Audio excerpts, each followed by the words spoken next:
The alien queen approached me in the council. When I took her hand, she couldn't move. The seat they gave me was at the far end of the council floor, wedged between a structural column and the ventilation grid for the lower atmosphere processors. It was not an accident. Nothing in the Galactic Accord was ever an accident. My name is Owen Hale. I was 29 years old, a junior diplomatic attaché for the Earth Representation Office, and I had been working inside the Grand Council complex on Station Vareth for exactly 6 months and 11 days. In that time, I had attended 42 official sessions, filed 97 reports, drunk approximately 400 cups of the closest thing the station had to coffee, and spoken fewer than 300 words out loud in any official capacity. No one called on me. No one asked my opinion. No one sat near me during the recess periods. That was not self-pity.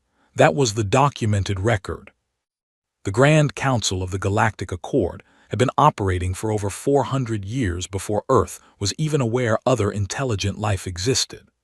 By the time we made contact, the political structure was so deeply established that adding humanity to it was less like joining a conversation, and more like walking into the middle of a chess game that had been running since before your grandparents were born, and being asked to hold one of the pieces without touching anything important. The chamber itself was enormous. The ceiling rose 40 meters above the floor and was ringed with observation platforms for advisors, translators, and scientific staff. The main floor held the delegate stations, curved, individual units designed to accommodate the specific biological needs of each member species. Some stations were pressurized differently. Some were temperature-controlled. One delegation, the Keth, sat inside a sealed transparent enclosure because their body chemistry was reactive to the standard atmosphere mix. My station was standard human-rated and required no modifications. That, too, felt like a statement. The Accord held 17 full member species and 9 observer species, of which Earth was one. The difference between a full member and an observer was significant. Observers could attend sessions, could file statements, could even be invited to speak, but they could not vote, could not hold committee positions, and could not formally object to rulings that affected them. They could only watch, file paperwork, and wait for a full member to take an interest. No full member had taken an interest in Earth. I understood the logic, even if I did not enjoy it. Humanity was young by galactic standards. We had been spacefaring for less than 2 centuries. We had no significant resource holdings beyond our own solar system. We had no established military presence in deep space. We had introduced ourselves to the galactic community with a probe that carried a golden disk and a message that said, in effect, "Hello, we are friendly, please respond." To species that had been navigating interstellar politics for centuries, that was charming in the way a child drawing a picture is charming. It was not taken seriously. What Earth had, and what the diplomatic office tried to leverage at every opportunity, was adaptability. Humans were generalists in a galaxy full of specialists. We could eat more things, breathe more atmosphere variations, tolerate more gravity ranges, and survive more environmental conditions than almost any other species in the Accord. We were stubborn in a way that other species found confusing. We did not give up when we were uncomfortable. We just complained loudly and kept going. It had not yet translated into political capital. I was reviewing a briefing document on my station screen when the announcement came. The Thys Dominion delegation had arrived. The chamber, which had been at its usual level of contained noise, went noticeably quieter. I looked up. The Thys were tall. The Queen was taller than her attendants, which made her roughly 2.5 meters from floor to the top of her narrow, elongated skull. Her skin was a deep silver gray, with a faint iridescent shimmer that moved across her surface in slow waves, like oil on still water. She had 4 eyes, 2 forward-facing, 2 positioned at the sides of her head, all of them a pale gold. Her hands were long-fingered, with 1 additional joint compared to a human hand, and the fingertips carried a faint luminescence that pulsed in a slow, steady rhythm. 6 bodyguards moved with her. They were shorter than she was, broader, and their iridescent shimmer was faster and more erratic, a sign, according to my briefing documents, of active threat assessment. Their nervous systems were wired differently from most species in the Accord. They could detect bioelectric signatures, chemical stress markers, and electromagnetic anomalies from a significant distance. A THIS bodyguard in an alert state was, for all practical purposes, a living sensor array. The queen of the THIS dominion was named Verath Solen, and she ruled over a territory that covered 11 star systems and held the second largest voting bloc in the Accord. She had been queen for 41 years. She was considered by most political analysts to be the most strategically capable leader in the Accord's current membership. She was also, according to every briefing document I had ever read, completely uninterested in humanity. The THIS did not make physical contact with non-THIS species. It was not a cultural preference. It was biology. The THIS communicated through a combination of vocal language and bioelectric skin contact. When 2 THIS touched, they exchanged real-time physiological data, heart rate, chemical signaling, neurological state. It was, essentially, an involuntary emotional broadcast system built into their skin. Contact with a foreign species whose bioelectric signature was unknown and unfiltered was considered, at best, deeply uncomfortable and at worst, genuinely disorienting. They kept their distance, always. So when Queen Verath Solen crossed the council floor and walked directly toward my station, I thought I was misreading her direction. I looked behind me. There was only the column and the ventilation grid. I looked back. She was still coming. My stomach did something complicated. Her bodyguards were visibly distressed. 2 of them had moved ahead of her, not blocking her path but flanking it, their shimmer running fast and sharp. A THIS science advisor was hurrying to keep up, holding a scanning device in both hands and looking at its readout with an expression that, even across species, was easy to read as alarmed. She stopped 1 step away from my station. I stood up. It was automatic. Humans stand when someone important enters their space. I did not think about it. I simply rose to my feet and faced her. She was studying me with all 4 eyes. The 2 forward-facing ones were locked on my face. The 2 side-positioned ones were tracking my hands, my posture, the small movements I was making without realizing I was making them. I became very aware, in that moment, of the fact that I did not know what any of my involuntary biological signals were broadcasting to a species capable of reading them. "I am told," she said, through the translation system that rendered her voice into flat, precise English, "that your kind greet with physical contact." The chamber was silent. Every delegation on the floor had stopped what they were doing. 400 years of galactic protocol, and nobody had a script for this moment. I had not been warned. My briefing documents had not covered this scenario. There was no page in the Earth Diplomatic Handbook titled What to Do when the most powerful ruler in the Accord walks across the room and asks about your handshake. I opened my mouth, then I closed it, then I said, because it was the only true thing I could think of, "Yes, we do." She extended her hand, palm open, fingers down. The gesture was deliberate and careful, like someone doing something they had rehearsed but never actually performed. I looked at her hand. I looked at her face. I looked at the 6 bodyguards who were now very still in the way that things go still before they move very fast. I looked at the science advisor, whose scanning device was pointed directly at me.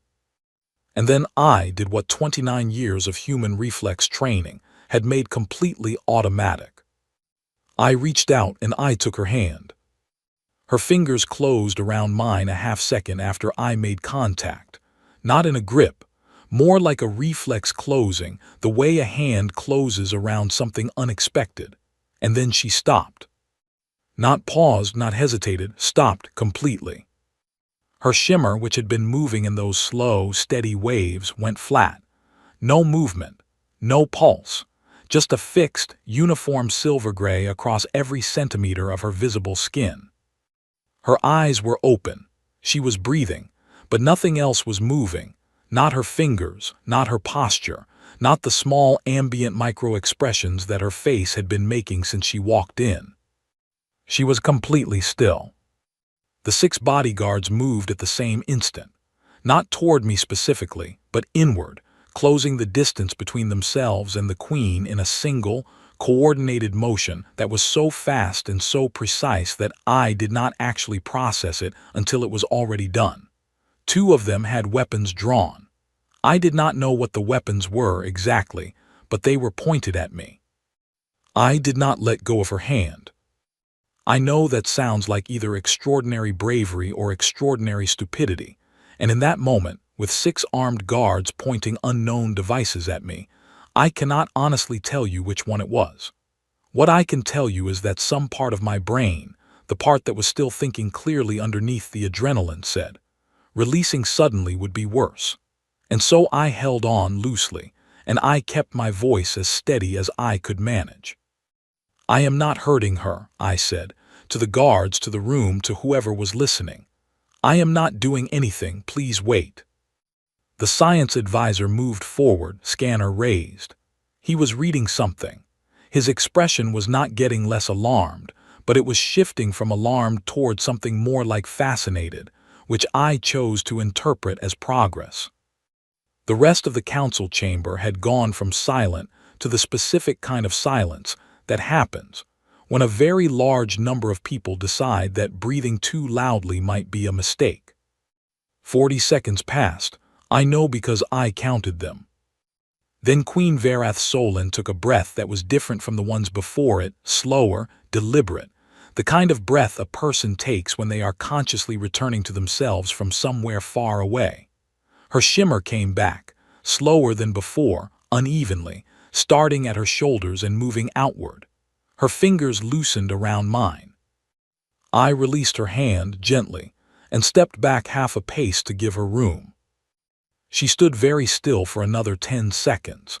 Then she looked at me, and her expression was something I did not have a reference point for. It was not anger. It was not pain. It was not the political blankness that most of the Accord's senior delegates had perfected over decades of sessions. It was something raw and unguarded that seemed to surprise even her. What she said very quietly was that. I did not have a good answer ready, so I said the most honest thing I could, a handshake. The room somehow got even quieter. One of the bodyguards said something in Thys that was not translated by the council system. The science advisor answered him, rapidly in the same language, and the thing he said made all 6 bodyguards take one involuntary step backward. Not a tactical step, a surprised one. The Queen was still looking at me. "That was a handshake," she repeated. She was not asking, she was processing. "For humans, yes, we use it to greet each other. It is standard. It means no threat. It means goodwill." I paused. I apologize if I should have asked first. I was not given guidance on. "No," she said, "do not apologize." She looked at her own hand, the one that had held mine, with an expression that was still doing that unguarded thing. That was not what I expected. The science advisor stepped closer and spoke to her in Thys. She listened, then said something brief in return. The advisor turned to me and switched to the common translation band. "The Queen is asking," he said carefully, "what you were feeling during the contact." I blinked. What I was feeling. Your physiological state, your internal state at the moment of contact. The chamber was listening. Every translator, every aide, every delegate on the floor was listening. I was aware of this the way you are aware of standing under a very bright light, and I thought about whether I should say something diplomatic, something measured, something professionally appropriate. And then I thought about 6 months of empty corridors and 100 words in official sessions, and a seat next to a ventilation grid. "Nervous," I said. I was nervous, and hopping I was not about to cause an incident. and I stopped, then finished it, a little proud to be here at all. She closed her eyes. The science advisor was staring at his scanner with an expression that had finally, completely, left the territory of alarmed and arrived somewhere in the vicinity of stunned. "You're kind," he said slowly, "not to me but to the air. Carry all of that in your hands." I looked at him. I looked at the Queen, who still had her eyes closed. I looked out at the council floor, where the entire membership of the Galactic Accord was watching a junior human attaché stand in the middle of a protocol crisis, with his hands at his sides. "I did not know it was unusual," I said honestly. The session was suspended 4 minutes later. They escorted me out of the chamber, not roughly, but firmly, and into a private corridor that led to one of the Accord's small conference rooms. The Queen's guards took positions outside the door. The science advisor came in behind me and immediately began pulling up data on a portable display unit, moving with the focused energy of someone who had just discovered something they needed to understand immediately. I sat down. I put my hands on the table. I looked at them. They looked, as far as I could tell, completely normal. 10 fingers, 2 palms, a collection of lines and small scars accumulated over 29 years of being a person. Nothing visible, nothing obviously strange. I had no idea what I had just done. I had no idea why it had worked. And somewhere in the back of my mind, underneath the adrenaline and the uncertainty and the low, persistent hum of 6 months of careful, quiet invisibility, something had shifted. Something had moved. Some door that had been closed for a very long time had opened, just slightly, and light was coming through it. It was small, it was uncertain, and it had started with a handshake. The door to the conference room opened, and Queen Vareth Solin walked in. She did not have her guards with her. She sat down across the table from me and folded her hands in front of her and looked at me with those 4 pale gold eyes. The science advisor excused himself with a brief gesture and left us alone. The Queen looked at my hands on the table, then she looked at my face. "I have ruled for 41 years, she said. "I have held the hands of Thys nobles at every bonding ceremony in my dominion. I have made physical contact with my advisors in moments of crisis. I have used bioelectric communication as a political tool for longer than you have been alive." She paused. "In all of that time, I have never felt anything like what I felt when I touched your hand." I kept my voice level. The science advisor said something about bioelectric fields, that human skin. "It was not simply the electrical field," she said. "The field was part of it. The data density was," she paused again, searching for the word. "Overwhelming is close but not accurate. It was not too much data, it was too much truth." I did not speak. "Among my people," she continued, "bioelectric contact is controlled. Every Thys learns from childhood how to modulate what they broadcast, what emotions to show, what physiological states to filter, what to present and what to withhold. By the time we reach adulthood, touch communication is as managed as spoken language. It is never raw, it is never unfiltered." She tilted her head slightly.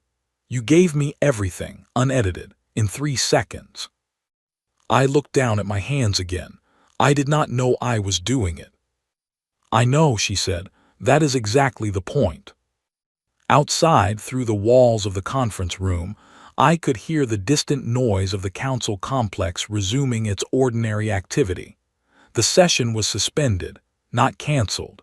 The machinery of galactic politics was still turning. "The nervous system of the Thys," the science advisor said.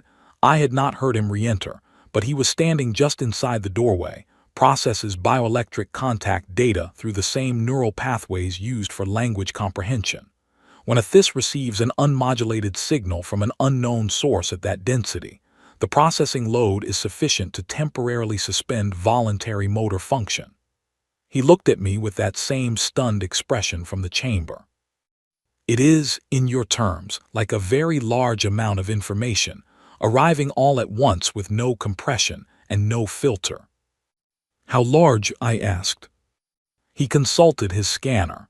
A standard this-to-this touch communication event carries between 12 and 40 data markers per second, regulated, structured, intentional markers. He looked up. Your handshake transmitted somewhere in the range of 400 uncompressed physiological and emotional state indicators per second. Your heart rate, your cortisol levels, your skin conductance, your micromuscle tension, your emotional valence, all of it simultaneously, all of it genuine. The room was quiet for a moment. We did not know humans did this, he said. It was not an accusation. It was, if anything, a confession. Neither did we, I said. Queen Varath Solon looked at her hands again. Then she looked at me. Then she said the thing that changed everything.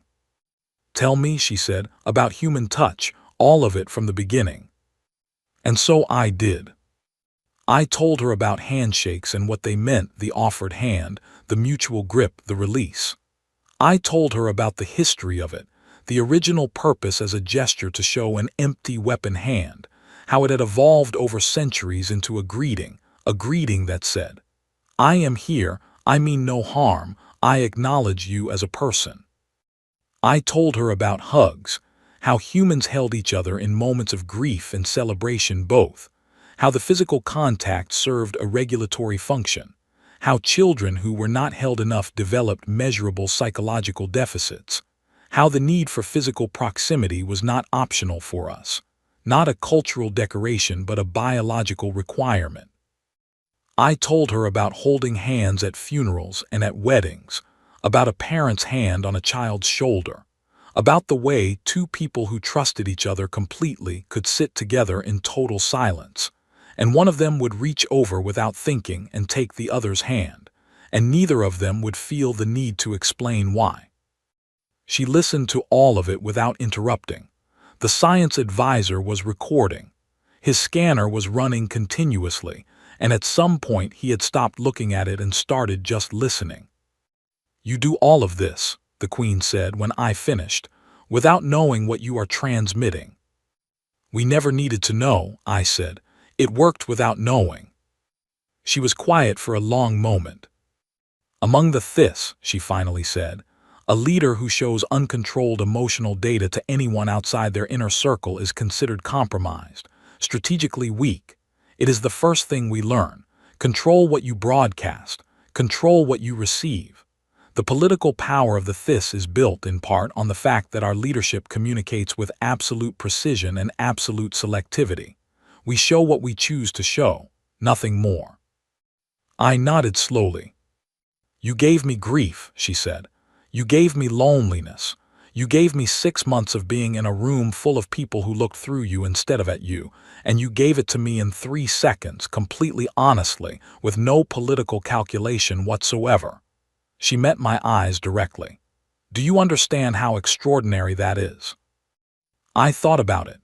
I thought about all the sessions I had sat through, watching every delegation manage every interaction with surgical precision, every word chosen, every gesture controlled, every display of emotion filtered through the calculus of what it would mean politically. Everyone else in that room, I said slowly, was performing. Everyone in that room has always been performing, she said. For 400 years, that is how the Accord works.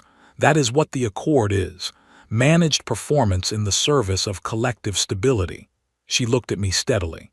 And then you walked in and shook my hand. The science advisor set down his scanner. The question, he said carefully, is what happens next. The Queen did not look away from me. The question, she said, is what happens next for all of us. Outside the conference room, the Grand Council of the Galactic Accord was waiting. 17 species, 9 observers, 4 centuries of carefully managed political theater.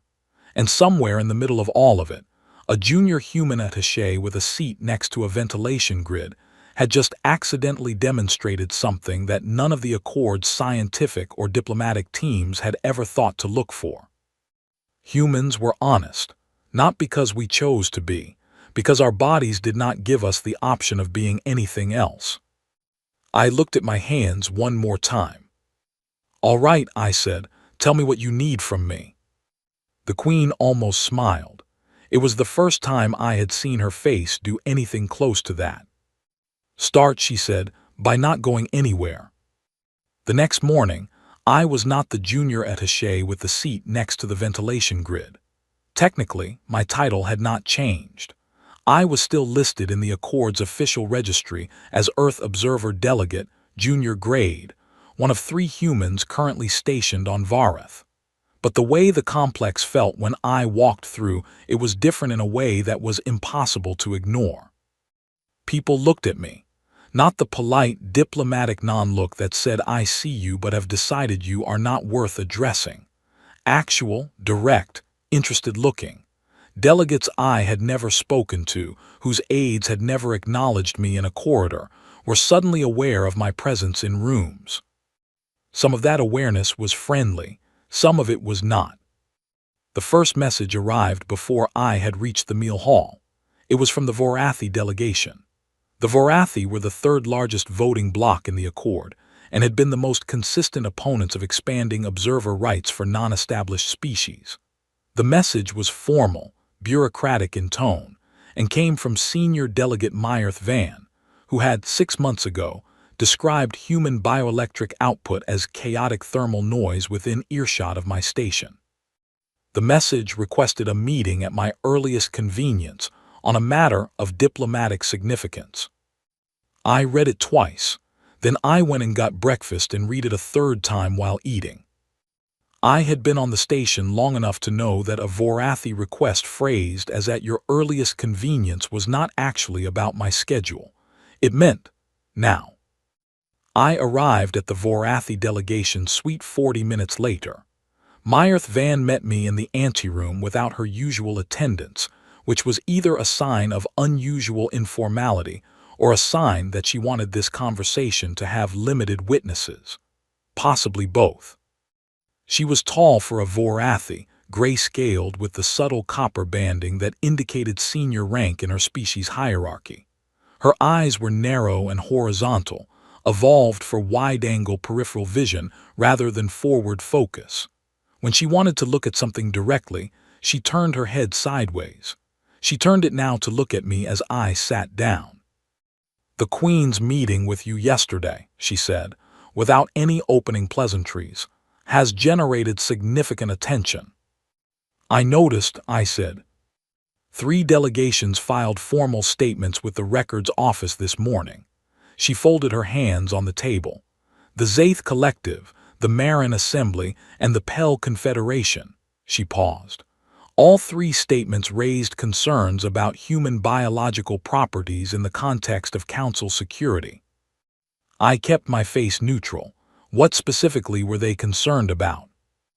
That humans in the Council chamber represent an involuntary breach of diplomatic privacy. She let that land for a second before continuing. The argument is that if human skin continuously broadcasts physiological and emotional state data on bioelectric frequencies, then any species with the sensory capability to read those frequencies gains access to information that the human in question has not consented to share. And conversely, that in high-stakes diplomatic settings, the involuntary broadcast of a human delegate's emotional reactions to proceedings could constitute a liability. I thought about that for a moment. "Myrth," I said, using her name directly, which was either appropriate or a minor breach of protocol depending on the Vorathi Convention, and I had decided I no longer cared. With respect, every species in this council leaks information through biological channels they cannot fully control. The Vorathi release stress pheromones when under pressure. I have read the studies. Your chemical output in a tense session is readable to 3 other species in this council without any technology at all. I watched her expression. The Keth chromatophore response correlates with deceptive statements at a statistically significant rate. The Marin Assembly members bioluminesce during strong emotional responses. Everyone in that chamber is broadcasting something.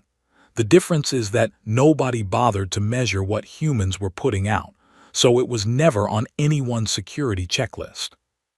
She was quiet for a moment. You have been doing your reading. I have had 6 months with very little else to do. She made a small sound that the translation system rendered as nothing, but which her body language suggested was something between acknowledgement and reluctant amusement. The complaints are not without merit, Owen. The concern is not that humans are uniquely problematic. The concern is that the specific frequency and density of human bioelectric output creates a targeting opportunity. A species with advanced bioelectric sensors, and there are 3 such species in full membership, could, in theory, use a human delegate's involuntary responses to assess the actual emotional reaction of the Earth representation to any proposal, in real time, without Earth's knowledge or consent. That landed differently. I sat with it for a second. That is, I admitted, a real problem. Yes. It is also a problem that Earth has apparently been managing imperfectly for decades. I thought about the ambassador's message. We already do. Our diplomatic training includes extensive work on physiological state regulation, breathing control, stress response management, contact protocols. We have been attempting to modulate our output for a long time. We did not know exactly what we were modulating, but the instinct was there. Meyerth tilted her head sideways to look at me directly. How effective is the training? Imperfect, I said honestly. We reduce it, we do not eliminate it. Then the question, she said, is whether the Accord is willing to accept an imperfect modulation as sufficient for full diplomatic participation, or whether the standard should be higher. Is the standard higher for the Vorathi? I asked, given the pheromone data. Another long pause. No, she said finally. It is not. She unfolded her hands and placed them flat on the table, which in Vorathi body language indicated a shift to directness. I am telling you about these complaints because I was one of the people who was most resistant to increased human participation in the Accord. I said things about your species in this building that were dismissive and inaccurate. I am not apologizing. I am informing you that my position has changed, and that the change is based on updated information. I blinked. I had not expected that. What updated information? I asked carefully. Queen Verath sent a communication to the senior delegates this morning. Private channel, not for record. In it, she described what she experienced during the contact with you. Meyerth paused.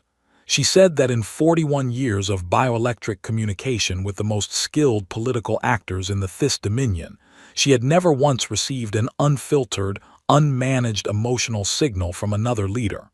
She looked at me steadily. She said that what you gave her in 3 seconds was more honest than anything she had received in 4 decades of political contact. The meal hall had not been on my route to this meeting, but I suddenly wished I had taken more time over breakfast. She is proposing, Meyerth continued, that the Thys Dominion formally sponsor Earth's application for full membership in the Accord. The room was very quiet. We already do, I said, without meaning to say it out loud. Meyerth looked at me. I beg your pardon. Something the Earth ambassador said, when I informed Earth of the situation. I straightened in my chair. The ambassador's response was that our diplomatic corps has been working on bioelectric modulation for decades without knowing that was what we were doing. We already do it, imperfectly, but we were already trying. I looked at her. Humans do not tend to stop trying at things we are imperfect at. I know, she said, and for the first time in 6 months, the way she said it was not dismissive. It was something closer to respect. That is part of what changed my position. I took a breath. What happens now?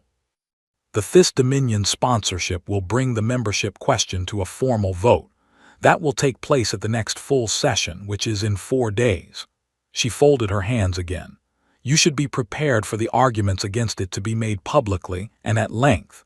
The 3 delegations who filed complaints this morning will almost certainly speak against the motion. They will use the security arguments. They may use others. Others. Earth is young. Earth has limited strategic value to the Accord at present. Earth brings no resources, no established alliances, no military capacity in deep space. Those arguments have always been available. They have simply not been worth making while Earth was merely an observer. She paused. Full membership is a different calculation. I thought about the seat next to the ventilation grid. I thought about 300 words in 6 months. I thought about the empty corridor walks and the reports filed into a system that read them and generated no responses. Then we will have to make the case, I said. You will have to make the case, she corrected me. In the session, on the floor, formally. She tilted her head again. The Queen has already made her position clear. The Vorathi block's position is still being determined. The deciding factor, I suspect, will be you. Me personally. You personally. She stood, signaling the end of the meeting. 400 years of the Accord have been built on managed, calculated, politically filtered interaction. Yesterday you walked into the middle of that and were something entirely different. The delegations that are considering this question are not primarily asking whether Earth has sufficient resources or military capacity. They are asking whether they want a species in this council that cannot, or will not, filter what it actually is. She looked at me with those sideways, direct eyes. That is a question with two possible answers, and right now, Owen Hale, you are the only argument available for either one. She walked me to the door. I stood in the corridor for a moment after it closed. 4 days. The session began with 31 delegations present and every observation platform filled. I had attended 42 sessions in 6 months and never seen the chamber at this capacity. There were species represented today who sent observers only when they expected something historically significant to happen.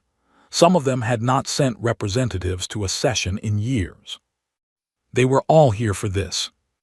My station was the same one it had always been, at the far end of the floor, next to the column and the ventilation grid. I had considered requesting a relocation and decided against it. If this went the way I intended it to go, the location would be irrelevant soon enough. If it did not go that way, nothing else would matter either. The motion was introduced by the Thys Dominion's chief legal delegate in formal language that took approximately 4 minutes to deliver and amounted to: the Thys Dominion hereby formally sponsors the Earth Representation's application for full member status in the Galactic Accord, to be determined by vote of the full membership following open argument. The opposing arguments came first. Delegate Cavan of the Zaith Collective was precise and thorough. He presented the security analysis, the bioelectric broadcast issue, the theoretical vulnerability it created, the absence of any established protocol for managing it. He was not hostile. He was methodical. He used phrases like insufficient data on long-term diplomatic stability and absence of established precedent for integrating bioactive broadcast species. He spoke for 18 minutes.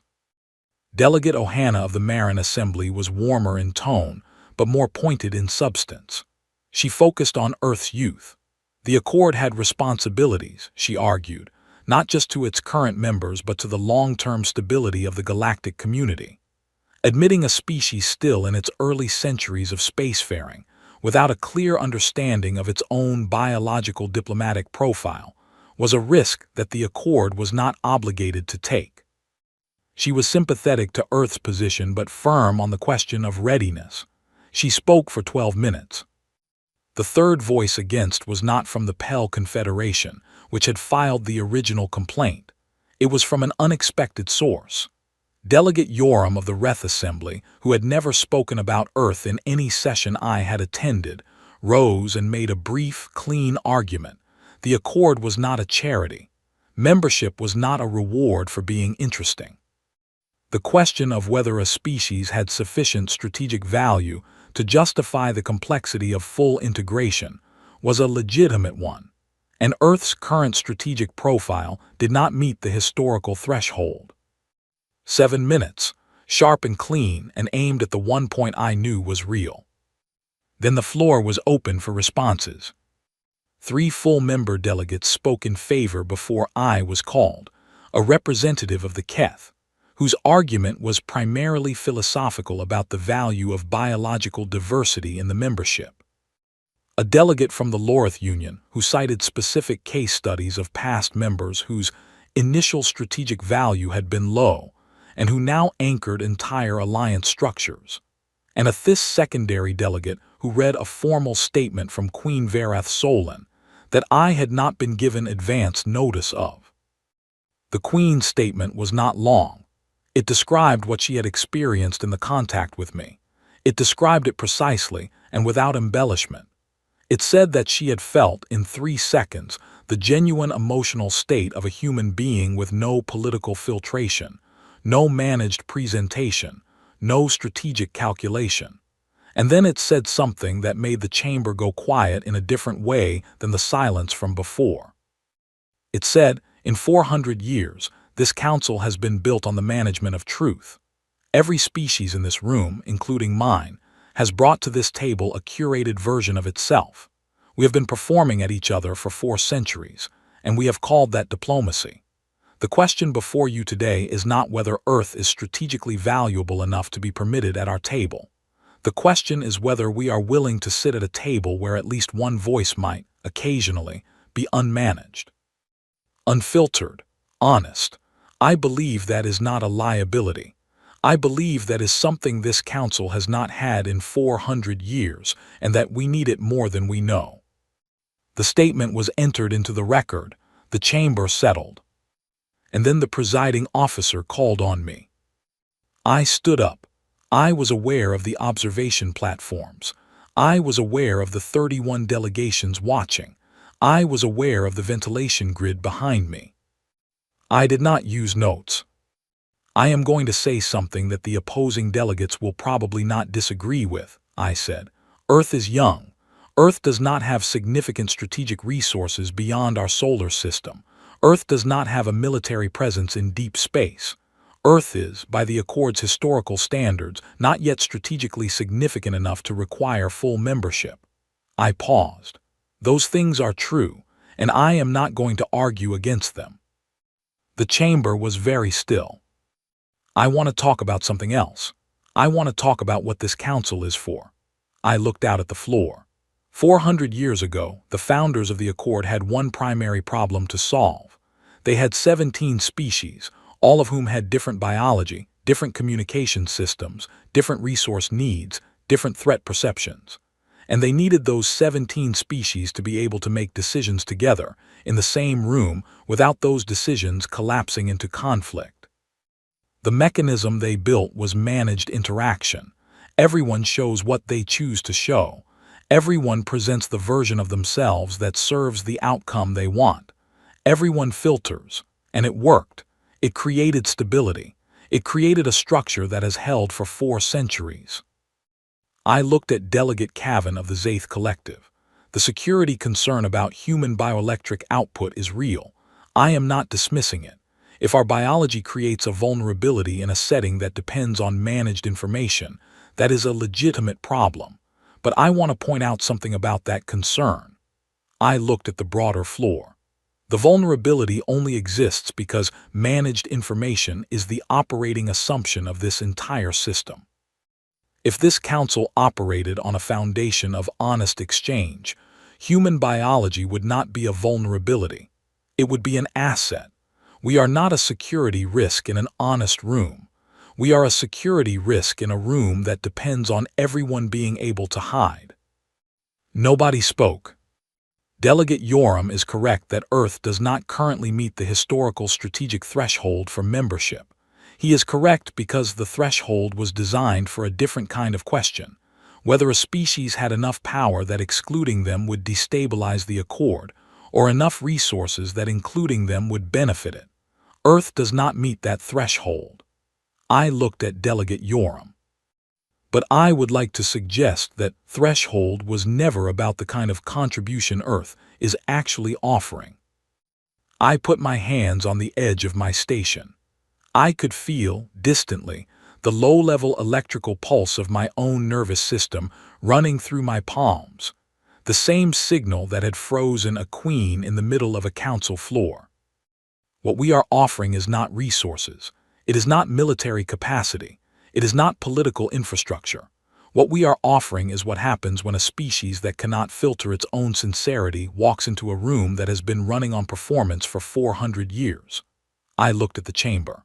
I am not saying we are better. I am not saying we are more trustworthy.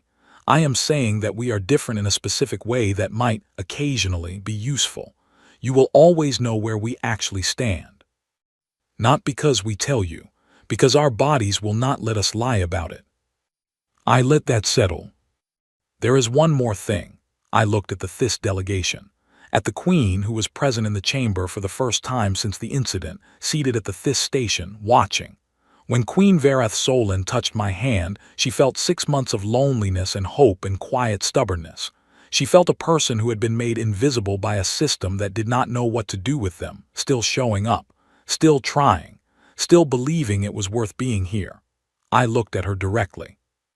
She decided, after that, to sponsor this motion. I do not think that was a political calculation. I think it was a response to something real. I straightened. We are here. We have been here for 6 months. We will keep being here regardless of how this vote goes because that is what humans do. We do not stop trying at things because we are imperfect at them. We keep going until we figure it out. I looked at the chamber one last time. The question is whether you want to be part of that or whether you want to keep watching from the other side of the room. I sat down. The chamber was quiet for a long moment. The vote was called. Each full-member delegation cast their position through the formal submission system, and the count was displayed on the central chamber board where every person in the room could see it. It was close. I knew it would be. The opposing blocks held significant numbers, and the undecided delegations had been genuinely undecided. The count moved in real time, yes votes and no votes accumulating side by side, and at one point the no column was ahead by 2, and I watched the board with my hands flat on my station surface, breathing slowly, feeling my own heartbeat in my palms. Then the Lorith Union added 4 yes votes. Then the Keth Collective added 2. The Pell Confederation, which had filed the original complaint, entered a yes, which surprised everyone, including apparently their own aides, who turned to look at their delegate with visible confusion. The final count was 17-14 in favor. The Accord did not celebrate. It was not that kind of body. The presiding officer noted the result, formally entered it into the record, and announced that the Earth representation would be elevated to full member status effective immediately, pending the submission of the standard membership documentation. I sat at my station and did not move for a moment. Then the message light on my station display activated. It was from the Queen's channel, not a formal diplomatic message, just a single line. It said, "Well done, Owen Hale." I looked at it for a long time. Then I looked up at the chamber, at the observation platforms, at the 31 delegations that had, by narrow majority, decided that a species of accidental truth-tellers had a place at the oldest table in the galaxy. Eventually people began to move. Sessions do not end dramatically. They simply continue or adjourn, and this one was adjourning for the day. Delegations gathered their aides and their documents and moved toward the exits. Some of them nodded to me as they passed. A few stopped briefly to offer the specific verbal acknowledgement that, in Accord protocol, indicated recognition of a significant event. Delegate Yoram of the Reth Assembly, who had argued against the motion clearly and without malice, stopped at my station. He looked at me for a moment with his forward-facing eyes. Then he said, "You argued well. I disagreed with most of it, but you argued well." And then he walked on. I stood up. The chamber was mostly empty now. The lights on the upper platforms had shifted to standby mode. The ventilation grid behind my station hummed steadily, as it had for 6 months, indifferent to everything that had just happened. The door at the far end of the chamber opened. Queen Verath Solon came in, alone, without her guards. She crossed the floor, the same floor she had crossed 4 days ago, and stopped in front of my station. She extended her hand, palm open, fingers down. The same gesture as before, careful, deliberate, something that had been rehearsed. I looked at her hand. I thought about what she had said in the conference room, about how every THIS leader learned from childhood to filter what they broadcast, about 41 years of perfect control. Then I reached out and took her hand. This time she did not freeze. It was different from before. The first time she had been completely unprepared and her system had locked up under the weight of it. This time she was ready. I could feel the difference, not in any specific way I could name, but in the steadiness of her grip, the deliberate pace of her breathing. She was receiving what I was giving and holding it without going under. I was giving her relief, the genuine bone-level settling that comes when something you have worked toward without knowing if it would ever work becomes real. I was giving her gratitude for the statement she had read into the record, for the sponsorship, for the extraordinary risk she had taken on behalf of a species of accidental truth-tellers. And underneath both of those, quiet and steady, the same stubborn, persistent hope that had kept me showing up to sessions with 300 words and a seat next to a ventilation grid for 6 months. She held my hand for several seconds. She was not frozen, she was listening. Then she released my hand, and we stood there for a moment in the empty chamber. "Welcome to the Accord," she said, and this time she did smile. It was small and unfamiliar on her face, like a muscle she did not use often, but it was real. I looked around the chamber, the empty stations, the standby platforms, the long arc of the floor that had held 400 years of managed performance and was now, very slightly, something different than it had been yesterday. "Thank you," I said, and then because I was human and could not help it, for all of it, not just today. She nodded once, then she turned and walked back across the floor and through the door and was gone. I stood at my station for a moment longer. Then I gathered my documents. I turned off my display. I noted, without particular emotion, that the ventilation grid was still in the same place and was still humming. And then I walked out of the chamber, not as an observer, not as the junior attaché with the invisible seat and 300 words in 6 months, but as the first full member delegate in the Earth representation's history. I was still nervous, still hopeful, the same as I had always been. And apparently every species in the building with the right sensors already knew it. Good, let them.